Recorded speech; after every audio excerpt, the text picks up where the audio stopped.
Ibu, Saudara yang terkasih di dalam Tuhan Yesus. Hari ini kita bersukacita atas penyertaan Tuhan bagi bangsa Indonesia. 77 tahun bangsa ini menjadi bangsa yang merdeka dan kuat seperti sekarang ini. Allah mengasihi dan peduli pada bangsa Indonesia. Oleh sebab itu, Ia mengingatkan kita untuk senantiasa melakukan kehendak-Nya. Di tengah rasa sukacita ini, tema teguran yang membebaskan menjadi tema yang akan kita renungkan bersama-sama. Oleh karena itu, marilah kita semua menyiapkan hati dan pikiran untuk datang ke hadirat-Nya. Kita rasakan perjumpaan dengan Allah melalui ibadah hari ini. Kebenaran firman Tuhan akan dilayankan oleh Ibu Pendeta Esther Setianingrum dari GKI Maulana Yusuf, Bandung. Jemaat diundang berdiri. Marilah kita mengawali ibadah ini dengan menyanyikan pujian dari Kidung Jemaat 28, bait 1 sampai 3. Nyanyikan Tuhanmu, haleluya.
Kebaktian ini terjadi dalam nama Bapa, Anak, dan Roh Kudus.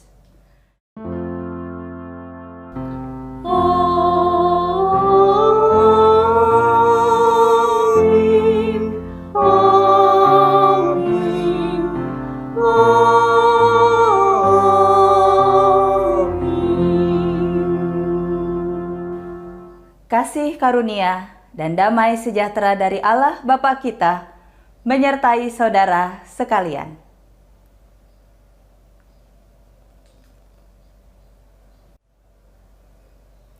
Merdeka! Hari ini Bapak Ibu dan Saudara, kita bersama-sama merayakan kemerdekaan bangsa kita, bangsa Indonesia. Kita bersyukur bahwa 77 tahun Tuhan menyertai bangsa ini, merasakan kemerdekaan dan menjadi bangsa yang kuat seperti sekarang ini. Dan di tengah rasa syukur dan sukacita ini, kita akan bersama-sama belajar tentang teguran yang membebaskan. Apa yang membuat Yesus begitu keras menegur pemimpin agama saat itu? Dan apa relevansinya bagi kita di masa sekarang? 2 Korintus pasal 3 ayat 17 mengatakan, sebab Tuhan adalah roh, dan di mana ada roh Allah, di situ ada kemerdekaan.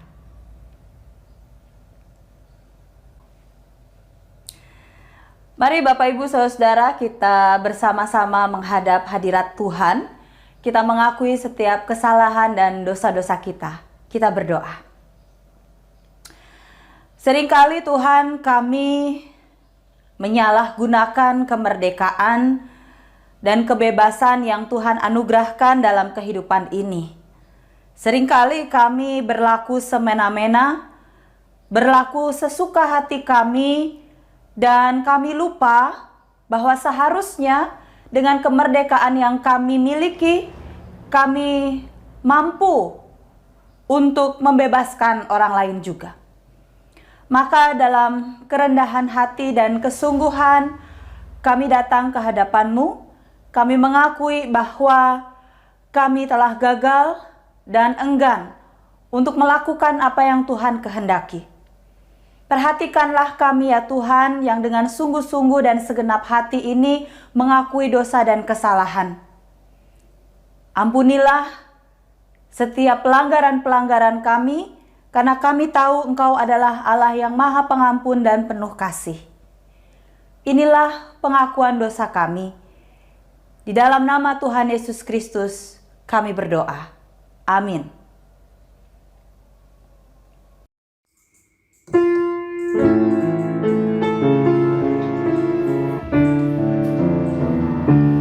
Kasihanilah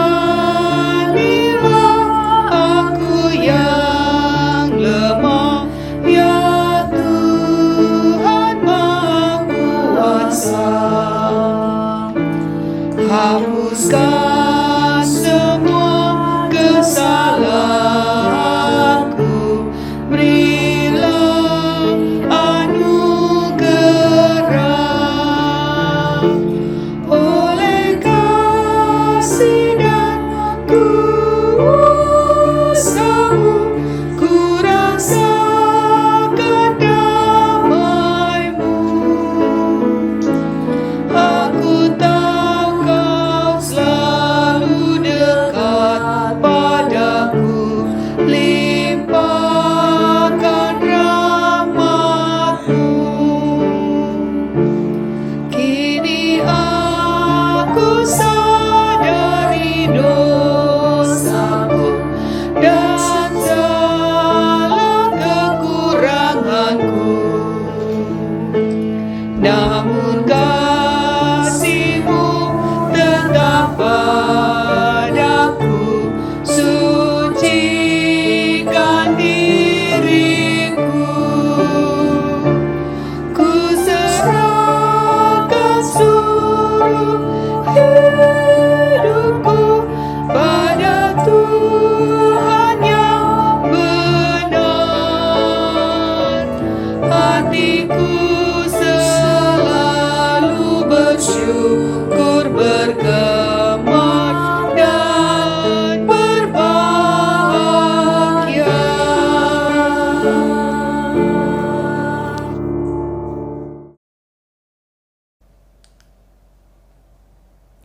Bapak, Ibu, dan Saudara, bagi kita yang dengan sungguh-sungguh dan segenap hati mengakui dosa dan kesalahan di hadapan Allah, Allah yang pemurah dan penuh kasih, memberikan pengampunan. Oleh karena itu, mari bersama mendengarkan berita anugerah yang diambil dari Injil Tuhan Yesus Kristus menurut Yohanes pasal 8 ayat 34 sampai 36. Kata Yesus kepada mereka, "Aku berkata kepadamu, sesungguhnya setiap orang yang berbuat dosa adalah hamba dosa, dan hamba tidak tetap tinggal dalam rumah, tetapi anak tetap tinggal dalam rumah. Jadi, apabila anak itu memerdekakan kamu, kamu pun benar-benar merdeka." Demikianlah berita anugerah dari Tuhan. Damai Kristus bagimu.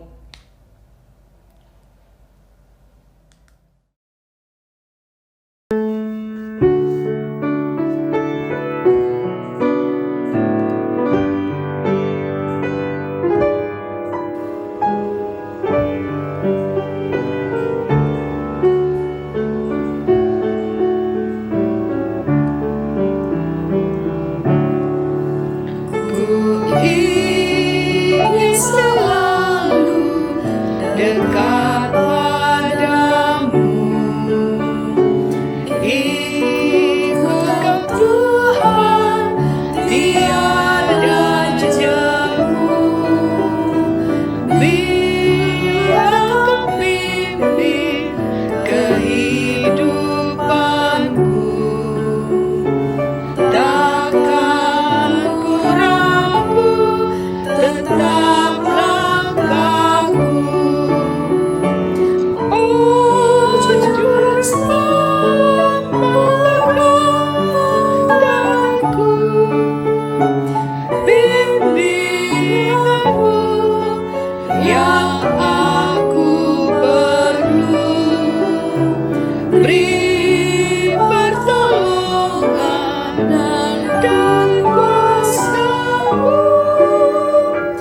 Oh, Tuhan Yesus, pegang tanganku. Gelap perjalanan yang aku tempuh, namun jarang berseri jiwaku. Susah kecewa di dunia fana, damai menanti di sorga bakal. Oh, juru selamatkanku, bimbing aku yang aku perlu. Beri pertolongan dan kuasa-Mu. Oh, Tuhan Yesus, pegang tanganku.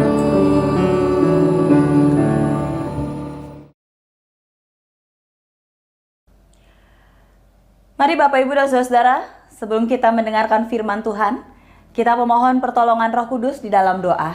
Kita berdoa. Tuhan, kini saatnya bagi kami untuk mendengarkan sabda firman-Mu.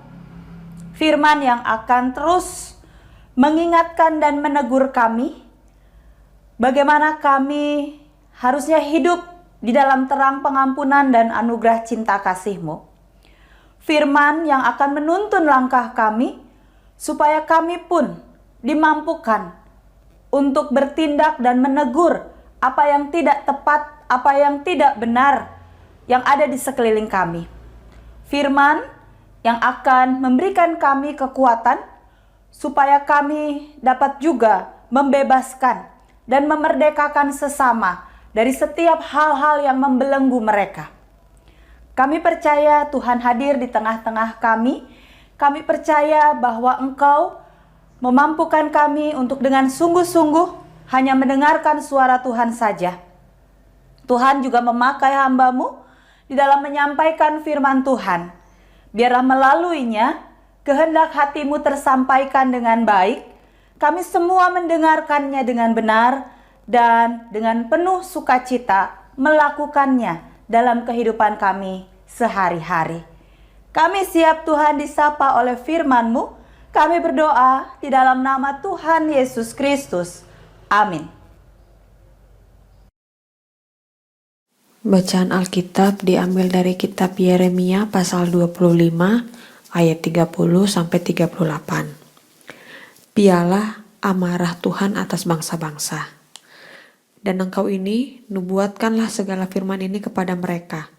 Katakanlah kepada mereka, Tuhan akan menengking dari tempat tinggi dan memperdengarkan suaranya dari tempat pernaungannya yang kudus. Ia akan mengaum hebat terhadap tempat pengembalaannya. Suatu pekik seperti yang dipekikan pengirik-pengirik buah anggur terhadap segenap penduduk bumi.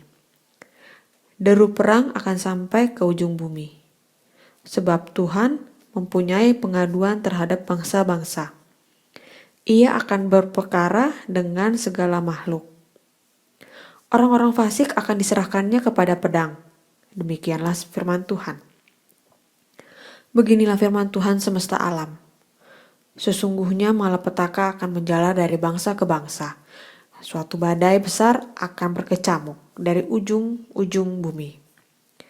Maka pada hari itu akan bergelimpangan orang-orang yang mati terbunuh oleh Tuhan dari ujung bumi sampai ke ujung bumi. Mereka tidak akan diratapi, tidak akan dikumpulkan dan tidak akan dikuburkan. Mereka akan menjadi pupuk di ladang. Mengeluh dan berteriaklah hai para gembala. Berguling-gulinglah dalam debu, hai pemimpin-pemimpin kawanan kambing domba. Sebab sudah genap waktunya kamu akan disembelih. Dan kamu akan rebah seperti domba jantan pilihan. Maka bagi para gembala tidak akan ada lagi kelepasan. Dan bagi para pemimpin kawanan kambing domba tidak akan ada lagi keluputan. Dengar! Para gembala berteriak, para pemimpin kawanan kambing domba mengeluh, sebab Tuhan telah merusakkan padang gembalaan mereka. Dan sunyi sepilah padang rumput yang sentosa, oleh karena murka Tuhan yang menyala-nyala itu. Seperti singa ia meninggalkan semak belukar persembunyiannya, sebab negeri mereka sudah menjadi ketandusan. Oleh karena pedang yang dahsyat, oleh karena murkanya yang menyala-nyala. Demikianlah sabda Tuhan. Injil Tuhan Yesus Kristus menurut Lukas pasal 19 ayat 45 sampai 48. Lalu Yesus masuk ke bait Allah dan mulailah ia mengusir semua pedagang-pedagang di situ. Katanya kepada mereka, ada tertulis, rumahku adalah rumah doa. Tetapi kamu menjadikannya sarang penyamun. Tiap-tiap hari ia mengajar di dalam bait Allah. Imam-imam kepala dan ahli-ahli Taurat serta orang-orang terkemuka dari bangsa Israel berusaha membinasakan dia. Tetapi mereka tidak tahu bagaimana harus melakukannya. Sebab seluruh rakyat terpikat kepadanya dan ingin mendengarkan dia. Demikianlah Injil Tuhan Yesus Kristus. Yang berbahagia ialah mereka yang mendengarkan firman Allah dan yang melakukannya dalam kehidupan sesehari. Haleluya.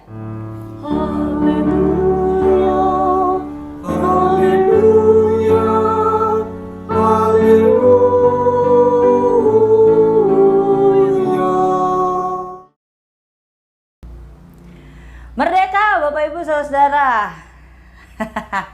Iya, setelah ibadah ini, apakah Bapak Ibu Saudara ada rencana untuk panjat pinang atau lomba makan kerupuk? Ya, kita bersyukur ya Bapak Ibu.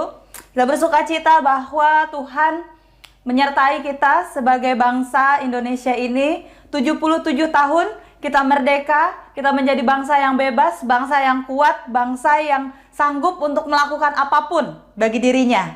Dan kita mengucap syukur, bersuka cita untuk itu semua. Hari ini Bapak Ibu Saudara, Kita akan belajar tentang sesuatu yang mungkin rasanya tidak asing, tetapi akan terus-menerus kita diingatkan tentang hal ini. Kita akan belajar tentang teguran yang membebaskan berdasarkan Injil Tuhan Yesus Kristus menurut Lukas pasal 19 ayat 45 sampai 48. Sebuah cerita yang tidak asing, sebuah cerita yang mungkin Bapak Ibu dan Saudara sudah tahu dengan sangat baik apa yang terjadi dalam Injil Lukas tersebut. Suatu ketika Bapak Ibu dan Saudara, ada orang mengatakan seperti ini kepada saya. Khotbah kamu kering. Kamu cuma pintar bicara, tapi tidak bisa melakukan. Yang kamu sampaikan itu hanya berlaku untuk orang lain, bukan untuk dirimu. Waktu pertama kali saya mendengar pernyataan-pernyataan seperti itu, Bapak Ibu Saudara, saya merasa ada satu perasaan yang kurang nyaman gitu ya. Kenapa orang ini tiba-tiba menyatakan pernyataan-pernyataan yang begitu kepada saya? Kenapa saya dianggap khotbahnya kering? Kenapa saya cuma pintar bicara tapi tidak bisa melakukan? Kenapa apa yang saya sampaikan ini hanya berlaku bagi orang lain dan bukan untuk diri saya? Teguran itu cukup keras, Bapak Ibu Saudara. Teguran itu terus saya ingat, terus saya kenang sampai saat ini, sehingga saya merasa bahwa saya harus memperbaiki sesuatu dari khotbah-khotbah saya, dari pelayanan-pelayanan mimbar saya, dari pelayanan-pelayanan firman yang saya lakukan. Nah, bicara tentang teguran Bapak Ibu dan Saudara, apa yang disampaikan kepada saya itu adalah sesuatu yang memang tidak mengenakan. Dan itulah sebabnya kenapa ketika bicara tentang teguran, itu adalah sesuatu yang cenderung dihindari. Kalau kita merasa bahwa ada orang lain hidupnya atau perilakunya tidak benar, kalau kita merasa, kita melihat ada orang lain yang perilakunya agak menggelisahkan begitu ya, lalu kita mau menegur, itu rasanya kita jadi sungkan. Demikian pula dari pihak orang yang menerima teguran itu juga, rasanya pengen dihindari. Kalau orang mau menegur itu rasanya, wah janganlah. Kenapa? Karena teguran itu menyakitkan. Waktu saya mendengar teguran-teguran yang keras seperti itu, memang itu melukai perasaan saya. Melukai apa yang saya sedang gumulkan. Saya merasa bahwa saya sudah persiapkan segala sesuatu sebaik-baiknya. Kenapa masih ada saja teguran-teguran, ada saja omongan, pernyataan seperti itu? Menyakitkan. Dan kenapa teguran itu cenderung dihindari dan rasanya menyakitkan? Karena teguran sudah pasti mengungkapkan kebenaran. Pada akhirnya, ketika saya kembali merefleksikan setiap pelayanan yang saya lakukan, pada akhirnya ketika saya lihat dan dengar kembali apa yang saya sampaikan, pada akhirnya ketika saya ingat lagi apa yang saya bicarakan, mungkin memang betul bahwa saya hanya pintar bicara, tapi tidak bisa melakukan. Bahwa betul, apa yang saya sampaikan itu hanya berlaku untuk orang lain, bukan untuk diri saya. Dan itulah kenapa orang merasakan bahwa khotbah saya kering. Mengungkapkan kebenaran. Bapak Ibu dan Saudara, ada berapa banyak teguran-teguran, peringatan-peringatan yang Bapak Ibu terima atau yang Bapak Ibu sampaikan kepada orang lain. Saya percaya ada begitu banyak hal yang Bapak Ibu terima maupun sampaikan kepada orang lain berkaitan dengan teguran-teguran seperti ini. Tetapi kita percaya bahwa ketika seseorang menegur orang lain, orang tersebut peduli. Ketika saya menerima teguran, sekalipun itu keras bagi saya dan mungkin menyakitkan, saya tahu bahwa orang yang sedang berbicara kepada saya tersebut, yang menyampaikan teguran itu, begitu mengasihi saya, begitu peduli kepada saya, Sehingga dia ingin saya untuk terus memperbaiki diri, mengintrospeksi diri. Dan apa yang saya sampaikan bukan semata teori, bukan semata wacana, bukan semata hanya sebuah omong kosong, tetapi memang sungguh-sungguh sesuatu yang saya hidupi dan saya alami. Pada akhirnya setiap orang yang menyatakan teguran kepada kita akan tahu bahwa orang itu peduli. Orang itu mengasihi kita. Dan orang itu menginginkan kita untuk terus bertumbuh ke arah yang lebih baik. Dan inilah yang terjadi juga dalam kehidupan pelayanan Tuhan Yesus. Kalau kita melihat apa yang disampaikan di dalam Injil Lukas, pasal 19 ayat 45 sampai 48. Cerita ini adalah cerita yang tidak asing. Cerita ini, kisah ini, peristiwa ini juga diceritakan oleh 3 Injil paralel yang lain. Injil Matius, Injil Markus, dan Injil Yohanes. 4 Injil ini bercerita tentang satu peristiwa yang sama, bagaimana Yesus mengungkapkan kepeduliannya dengan memberikan teguran yang begitu keras ketika dia masuk bait Allah pada waktu hari perayaan Paskah orang Yahudi. Kalau kita lihat Bapak Ibu bacaan kita hari ini, cerita dalam Injil Lukas ini lebih singkat dan padat dibandingkan Injil-Injil lainnya. Jadi kalau Bapak Ibu ingin tahu secara lengkap latar belakang apa yang terjadi secara detail di tempat itu, di peristiwa itu, Bapak Ibu bisa melihat, membaca di Injil-Injil yang lain. Injil Matius, Markus, dan Yohanes. Nah, kenapa Injil Lukas menceritakan dengan begitu singkat dan padat dibandingkan Injil-Injil lainnya? Karena penekanan Injil Lukas itu adalah pada perkataan Yesus tentang fungsi dan peran rumah Allah. Bahwa ada sesuatu yang tidak benar terjadi di sana. Bahwa ada satu hal yang membuat Yesus merasa dia harus mengembalikan apa yang seharusnya terjadi. Penekanan Lukas adalah pada perkataan Yesus tentang fungsi dan peran rumah Allah. Jadi kalau Bapak Ibu melihat perkataan Yesus di dalam Injil Lukas pasal 19 ayat 46, dikatakan, katanya kepada mereka, ada tertulis, rumahku adalah rumah doa, tetapi kamu menjadikannya sarang penyamun. Bapak Ibu dan saudara, sebuah penekanan yang sangat jelas dan padat disampaikan Yesus. Bahwa rumahnya, rumah Allah adalah rumah doa, bukan sarang penyamun. Rumah Allah, bait Allah adalah tempat perjumpaan Allah dengan umatnya melalui doa dan juga pengajaran. Kita bisa berjumpa dengan Allah di rumah Allah. Kita bisa berkomunikasi dengannya baik melalui doa, puji-pujian maupun pengajaran di rumah Allah, di bait Allah.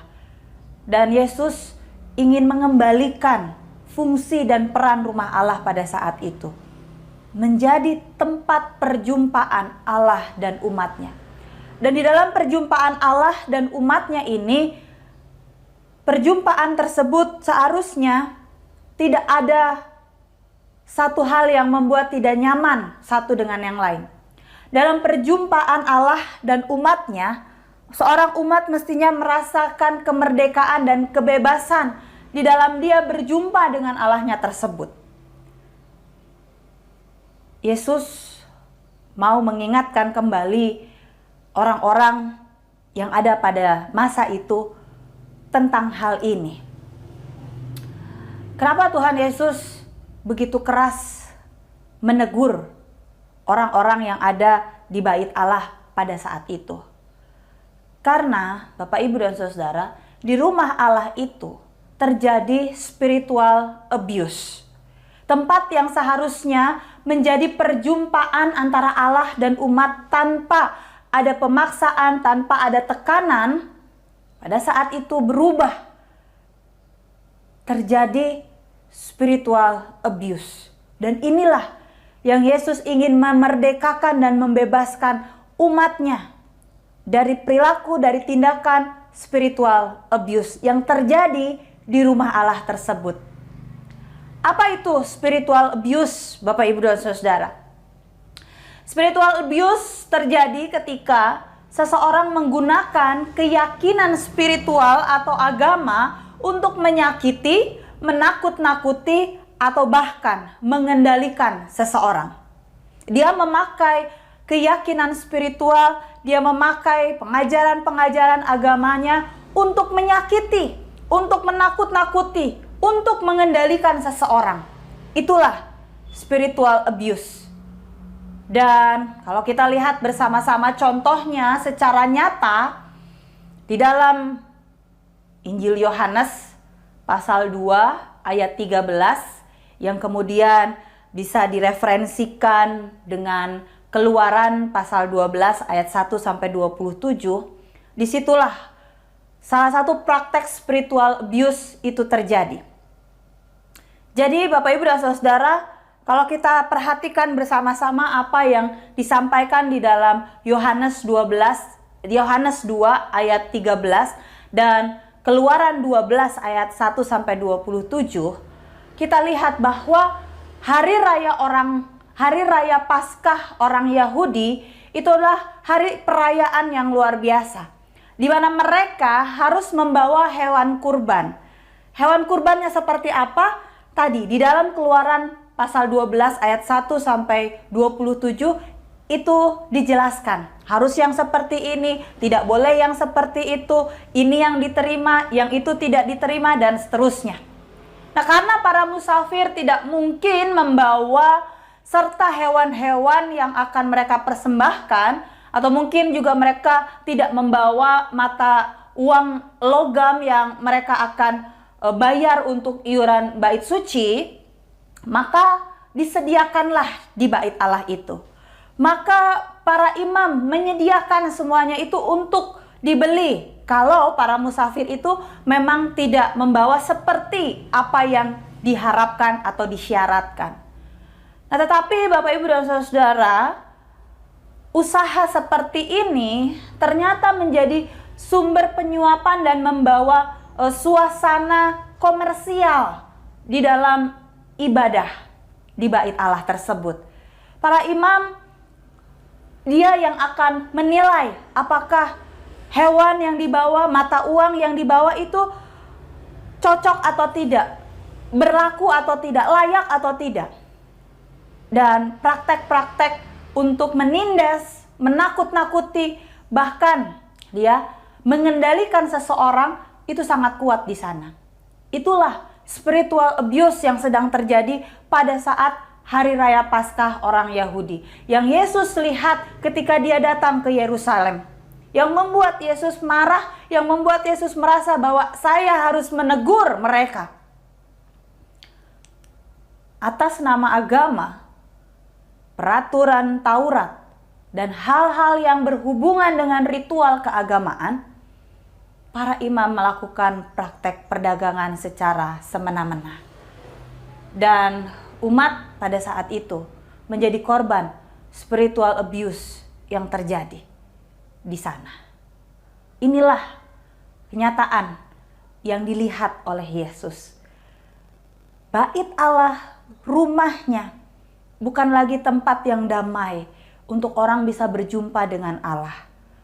Rumahnya bukan lagi menjadi tempat yang nyaman bagi umat untuk dapat berkomunikasi dengan Allahnya. Mereka ditakut-takuti, mereka ditindas, mereka ditekan atas nama agama, atas nama peraturan Taurat, dan hal-hal yang berhubungan dengan ritual keagamaan. Dan apa yang Yesus lakukan, teguran Yesus yang dia sampaikan pada saat itu, membebaskan umat dari spiritual abuse, sekaligus menegur para iman untuk berhenti melakukan spiritual abuse. Apakah tindakan, apakah teguran, apakah hal yang dilakukan Yesus itu membawa sesuatu yang baik bagi dirinya? Lukas 19 ayat 47 sampai 48 ternyata menceritakan hal yang lain, Bapak Ibu. Hal inilah yang membuat imam-imam kepala dan ahli-ahli Taurat serta orang-orang terkemuka dari bangsa Israel berusaha untuk membinasakan Yesus. Tapi mereka tidak tahu bagaimana harus melakukannya.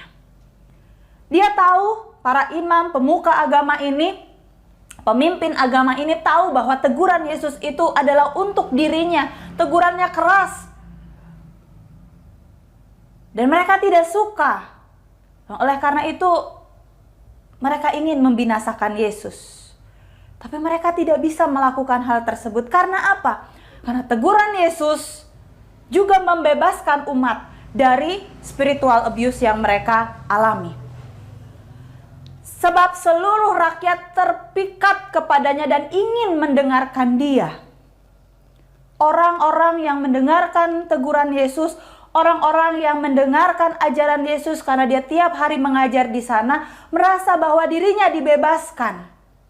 Merasa bahwa apa yang Yesus sampaikan itu lebih bisa mereka terima daripada apa yang diajarkan oleh orang-orang atau ahli-ahli Taurat dan imam-imam kepala. Disinilah Bapak, Ibu, dan Saudara, kita lihat bersama-sama bagaimana Yesus melakukan sesuatu yang benar di hadapan Allah. Meskipun dia tahu resikonya tidak mudah, resikonya membahayakan. Nah, Bapak, Ibu, dan Saudara yang dikasihi oleh Tuhan Yesus Kristus, teguran yang membebaskan. Apa yang Yesus sampaikan sebenarnya kalau para pemuka agama itu mau untuk menerima sebagai sebuah kebenaran, mestinya membuat para pemuka agama ini mengintrospeksi diri.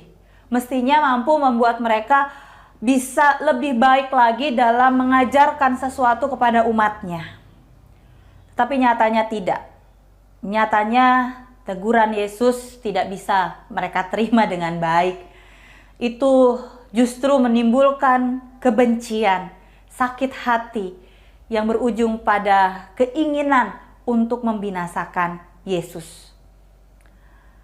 Bapak, Ibu, dan Saudara yang dikasihi oleh Tuhan Yesus Kristus, apakah spiritual abuse juga terjadi dalam kehidupan di masa sekarang?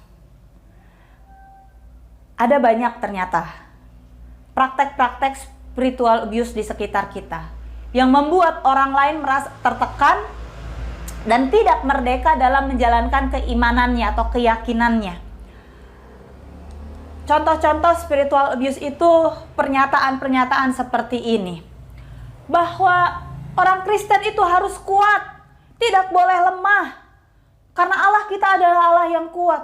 Kalau kamu lemah, kalau kamu tidak kuat, maka kamu menyepelekan, maka kamu merendahkan Tuhan. Karena Allah kita kuat, maka orang Kristen harus kuat. Atau pernyataan-pernyataan seperti orang Kristen yang diberkati adalah mereka yang mau mengampuni. Jadi kalau kamu tidak mengampuni, maka kamu tidak diberkati. Hanya orang yang sudah dibenarkan yang boleh melayani. Kalau dia belum bertobat, tidak boleh melayani. Tidak ada tempat untuk orang-orang yang belum berdamai dengan masa lalunya. Dan banyak pengajaran-pengajaran lain yang kelihatannya benar, tetapi tidak tepat. Bahwa apa yang disampaikan itu berujung pada sebuah penekanan atau tekanan-tekanan spiritual. Oh, kalau saya belum bisa mengampuni karena mengampuni itu tidak mudah, maka saya tidak diberkati ya.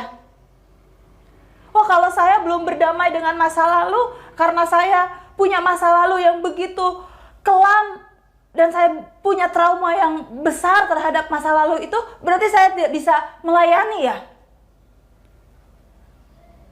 Bapak, Ibu, dan Saudara, pengajaran-pengajaran seperti ini membuat umat merasa tidak nyaman. merasa dihakimi dan tidak merdeka dalam menjalankan keimanan mereka. Oh, jadi kalau mau ketemu sama Tuhan itu harus benar-benar suci. Oh, kalau mau berjumpa sama Tuhan itu harus benar-benar bersih ya hidupnya. Ini Bapak Ibu dan Saudara, spiritual abuse yang mungkin secara tidak kita sadari terjadi. Kelihatannya benar tetapi tidak tepat. Nah, kalau Bapak Ibu dan Saudara mendengar, mendapati, tahu tentang hal-hal seperti ini, tentang spiritual abuse seperti ini, apakah Bapak Ibu dan Saudara berani bertindak dan menegur praktek spiritual abuse, apalagi jika itu terjadi di rumah Allah? Ada banyak pendeta, ada banyak pengkhotbah, ada banyak pemuka-pemuka agama yang mungkin merasa tidak berani untuk bertindak, tidak berani menegur, tidak berani membenarkan, memberikan pengajaran-pengajaran yang tepat kepada umat karena resikonya yang sangat besar tadi. Ya, ada banyak orang-orang yang memilih untuk diam, yang memilih untuk ya sudahlah saya cerna untuk diri saya sendiri, ketimbang dia berusaha untuk menegur, ketimbang dia memberikan sesuatu yang benar bagi orang lain. Bapak Ibu dan Saudara, bicara tentang teguran yang membebaskan. Yesus menyucikan bait Allah dari praktek spiritual abuse yang dilakukan para pemuka agama karena ia ingin mengembalikan fungsi rumah Allah, yaitu sebagai rumah doa dan bukan sarang penyamun. Dia berani melakukan itu karena tujuannya jelas. Dia berani melakukan teguran itu karena dia tahu kebenaran yang harus dia tegakkan. Dan teguran yang keras ini mengundang reaksi yang keras juga. Tetapi di saat yang sama membuat orang banyak semakin menyukai Yesus. Karena mereka dibebaskan dari tekanan-tekanan tersebut. Bapak Ibu dan Saudara yang dikasihi oleh Tuhan Yesus Kristus, berkaitan dengan kemerdekaan bangsa kita. Bicara tentang kebebasan melakukan hal-hal yang berkaitan dengan keagamaan, keimanan kita. Hari ini kita diingatkan kembali untuk berani melakukan sesuatu. Berani menegur untuk satu tujuan yang jelas, tujuan yang benar. Dan ketika teguran itu disampaikan, tentu teguran itu memang satu sisi membuat tidak nyaman, tetapi sisi lain dia akan membebaskan orang lain. Ada banyak hal terjadi dalam kehidupan beriman kita, Bapak, Ibu, dan Saudara.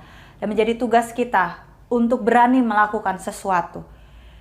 Yesus tahu bahwa dia harus melakukan kebenaran, dia juga tahu konsekuensinya. Tetapi dia tetap melakukan hal tersebut.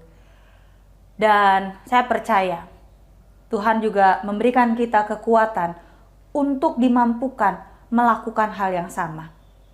Jikalau Bapak, Ibu, dan Saudara melihat ada hal yang tidak benar, pengajaran-pengajaran yang tidak tepat, beranilah bersuara, beranilah melakukan teguran, beranilah mengungkapkan kebenaran. Karena memang disitulah panggilan kita. Dan ketika kita melakukan panggilan kita, saya percaya Tuhan melindungi kita dan Tuhan akan memampukan kita untuk dapat menyatakan teguran itu dengan hikmat dan kebijaksanaan. Amin. Kita berdoa. Kadang Tuhan kami tidak berani untuk bertindak ketika kami tahu ada hal yang tidak benar terjadi di sekeliling kami. Kami terlalu takut untuk menyatakan teguran, kami terlalu berhati-hati, kami terlalu melindungi diri kami, sehingga kami membiarkan hal-hal yang tidak baik, hal-hal yang tidak benar, hal-hal yang tidak tepat itu terus bertumbuh, berkembang di sekeliling kami. Seperti Yesus yang berani menegur dan dia mendapatkan reaksi yang cukup keras, maka kami juga ingin melakukan hal yang sama.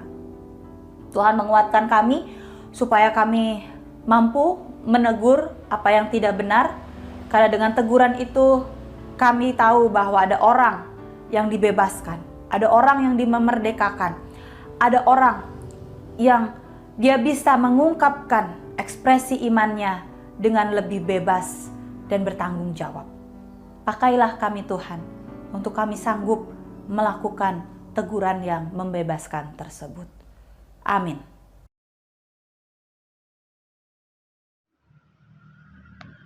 Umat Tuhan diundang untuk berdiri. Marilah kita bersama dengan umat Allah dari segala abad dan tempat mengikrarkan pengakuan iman menurut pengakuan iman rasuli demikian. Aku percaya kepada Allah, Bapa yang Maha Kuasa, Khalik langit dan bumi, dan kepada Yesus Kristus, anaknya yang tunggal, Tuhan kita, yang dikandung dari Roh Kudus, lahir dari anak darah Maria, yang menderita sengsara di bawah pemerintahan Pontius Pilatus, disalibkan, mati, dan dikuburkan, turun ke dalam kerajaan maut. Pada hari yang ketiga bangkit pula dari antara orang mati, naik ke surga, duduk di sebelah kanan Allah, Bapa yang Maha Kuasa, dan dari sana ia akan datang untuk menghakimi orang yang hidup dan yang mati. Aku percaya kepada Roh Kudus, gereja yang kudus dan am, persekutuan orang kudus, pengampunan dosa, kebangkitan orang mati, dan hidup yang kekal. Amin.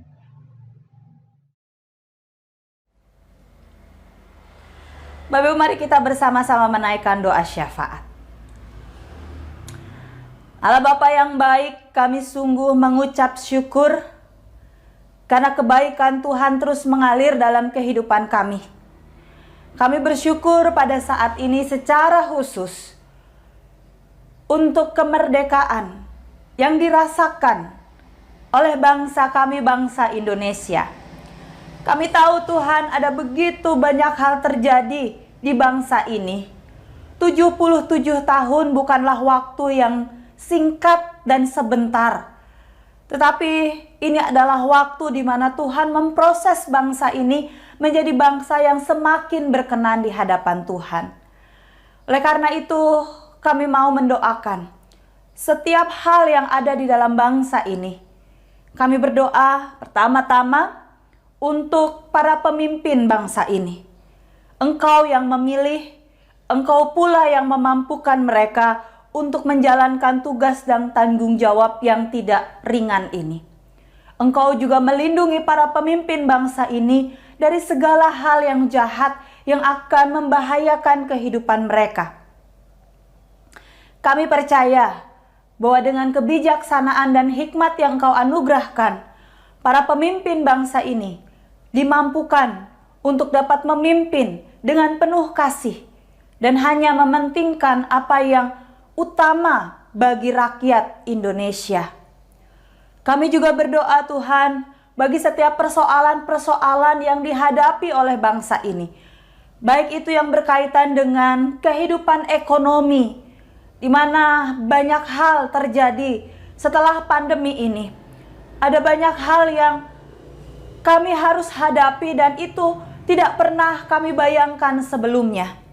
Oleh karena itu Tuhan, kami mohon, biarlah kondisi ekonomi bangsa kami semakin hari semakin pulih, walaupun kami harus menghadapi situasi yang berat, situasi yang tidak menentu. Biarlah setiap kebijakan-kebijakan yang dikeluarkan oleh pemerintah mampu untuk kami dukung, dan kami merasakan kebaikan dari setiap hal yang terus diupayakan oleh pemerintah. Kami juga berdoa bagi persoalan-persoalan yang berkaitan dengan kemanusiaan.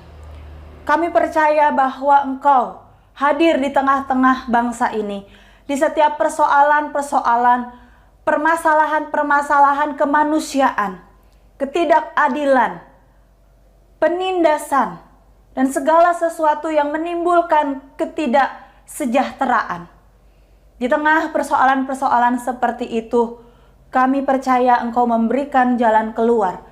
Kami percaya Engkau memberikan hal-hal yang baik sehingga pemimpin bangsa kami, pemerintah bangsa ini mampu untuk menyelesaikannya. Kami berdoa bagi orang-orang yang menjadi korban ketidakadilan, menjadi korban penindasan, dan korban-korban lain yang berkaitan dengan kemanusiaan. Tuhan, kuatkan mereka. Tuhan, jaga hati dan pikiran mereka, supaya mereka tetap setia menjalani kehidupan yang tidak mudah ini. Kami juga berdoa bagi persoalan-persoalan kesehatan yang terjadi di tengah-tengah bangsa kami ini. Pandemi COVID-19 memang belum usai. Ada banyak program-program pemerintah yang terus digalakkan supaya pandemi ini dapat berlalu dan kami bisa menjalankan aktivitas seperti sedia kala.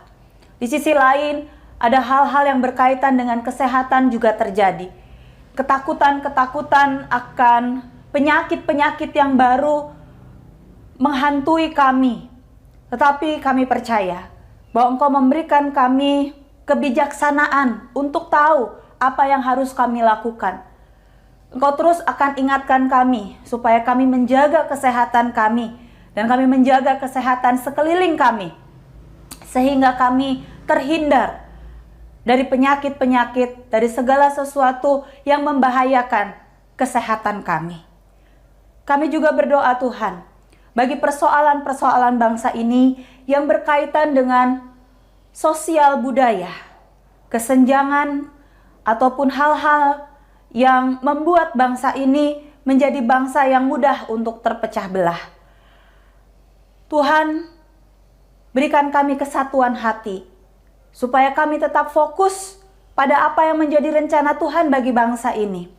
Berikan kami kesatuan hati, supaya kami tetap tahu apa yang harus kami lakukan demi menjaga keutuhan negara Republik Indonesia.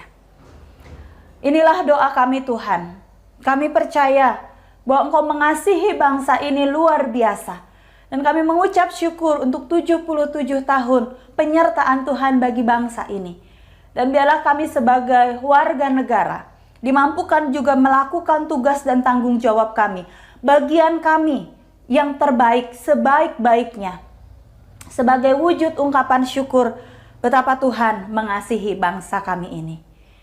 Kami juga berdoa Tuhan bagi pergumulan orang-orang yang ada di sekeliling kami. Baik yang kami kenal maupun tidak. Baik yang kami ketahui persoalan mereka maupun yang tidak. Karena bahwasannya setiap manusia memiliki persoalannya masing-masing. Begitu juga kami dan sekeliling kami. Maka Tuhan, hadirlah di tengah-tengah kehidupan pergumulan mereka. Sama seperti Engkau hadir di tengah-tengah hidup kami.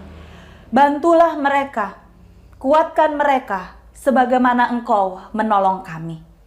Kami juga berdoa bagi persekutuan tubuh Kristus di Yasmin ini. Bersyukur untuk setiap kesatuan hati yang terus Tuhan tambahkan dan terus Tuhan tumbuhkan di dalamnya. Biarlah persekutuan ini bukan hanya sebagai sebuah persekutuan berdasarkan fisik belaka, tetapi sungguh-sungguh bahwa persekutuan tubuh Kristus ini menjadi satu wujud nyata bagaimana Tuhan memakai kami semua menjadi teladan dimanapun Tuhan menempatkan kami. Inilah doa kami ya Tuhan. Kami menutupnya dengan doa yang Tuhan ajarkan kepada kami. Bapa kami yang di surga, dikuduskanlah namamu, datanglah kerajaanmu, jadilah kehendakmu di bumi seperti di surga. Berilah kami pada hari ini makanan kami yang secukupnya, dan ampunilah kami akan kesalahan kami, seperti kami juga mengampuni orang yang bersalah kepada kami. Dan janganlah membawa kami ke dalam pencobaan, tetapi lepaskanlah kami dari yang jahat. Karena Engkaulah yang empunya kerajaan dan kuasa dan kemuliaan sampai selama-lamanya. Amin.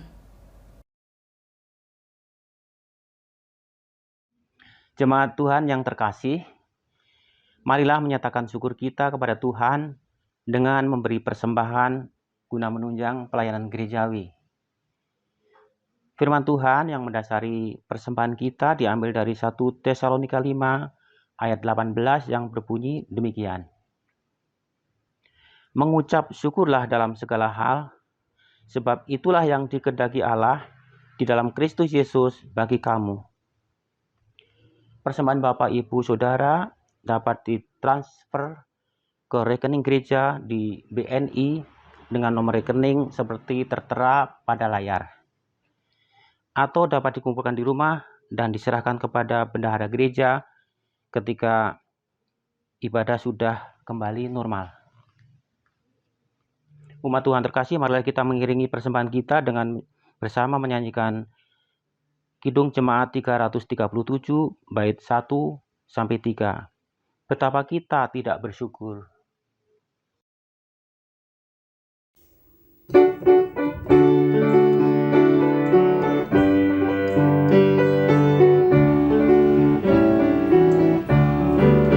Betapa kita tidak bersyukur, bertanah air kaya dan subur, lautnya luas, gunungnya megah, menghijau padang, bukit dan lembah. Itu semua berkat karunia Allah yang agung maha kuasa. Itu semua berkat karunia Allah yang agung maha kuasa. Alangkah indah bagi mereka bermandi cahaya surya dan cerah, di tingkah hijau burung tak henti, bunga pun bangkit harum berseri. Itu semua berkat karunia Allah yang agung maha kuasa. Itu semua berkat karunia Allah yang agung maha kuasa. Bumi yang hijau, langitnya terang, berpadu dalam warna cemerlang, indah jelita, damai dan teduh, bersada kita jaya dan teguh. Itu semua berkat karunia Allah yang agung maha kuasa. Itu semua berkat karunia Allah yang agung maha kuasa.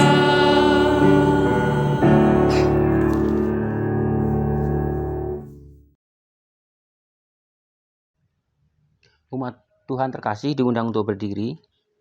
Marilah kita bawa persembahan kita dan berdoa. Kita berdoa. Bapa Surgawi, Allah yang Maha Baik, Bapa yang telah mengaruniakan segala perkara di dalam Tuhan Yesus Kristus.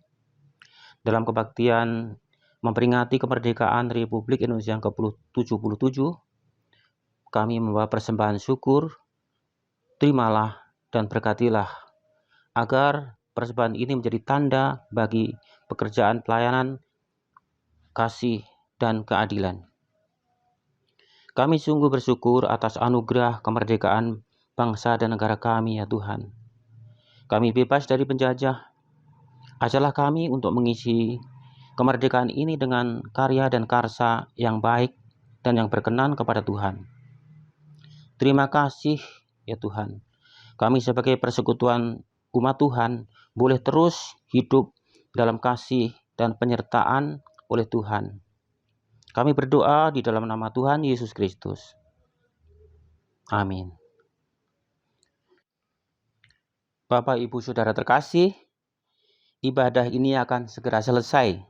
Tetapi hidup yang beribadah oleh umat Tuhan yang telah dimerdekakan dan diberkati terus berlangsung. Kita menyanyikan bersama lagu pengutusan Kidung Jemaat 336 bait 1 sampai 4. Indonesia negaraku.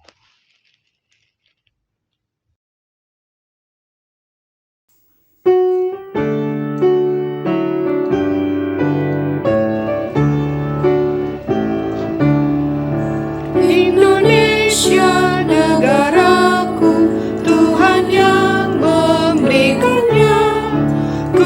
serahkan di doaku pada Yang Maha Esa.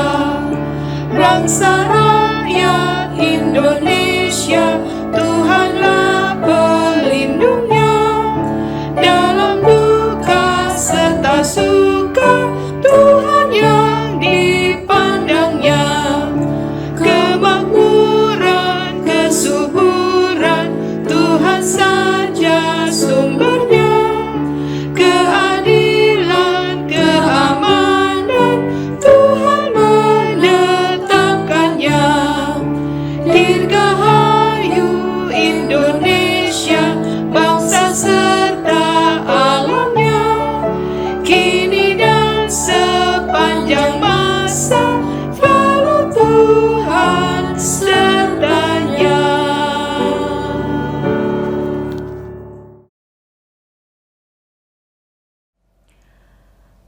Arahkanlah hatimu kepada Tuhan dan kepada dunia. Jadilah saksi Kristus yang berani membawa perubahan, berani menegur ke arah yang lebih baik. Terpujilah Allah. Mari kita bersama menerima berkat dari Tuhan. Tuhan memberkati engkau dan melindungi engkau. Tuhan menyinari engkau dengan wajah-Nya dan memberi engkau kasih karunia. Tuhan menghadapkan wajah-Nya kepadamu dan memberi engkau damai sejahtera. Amin. Haleluya.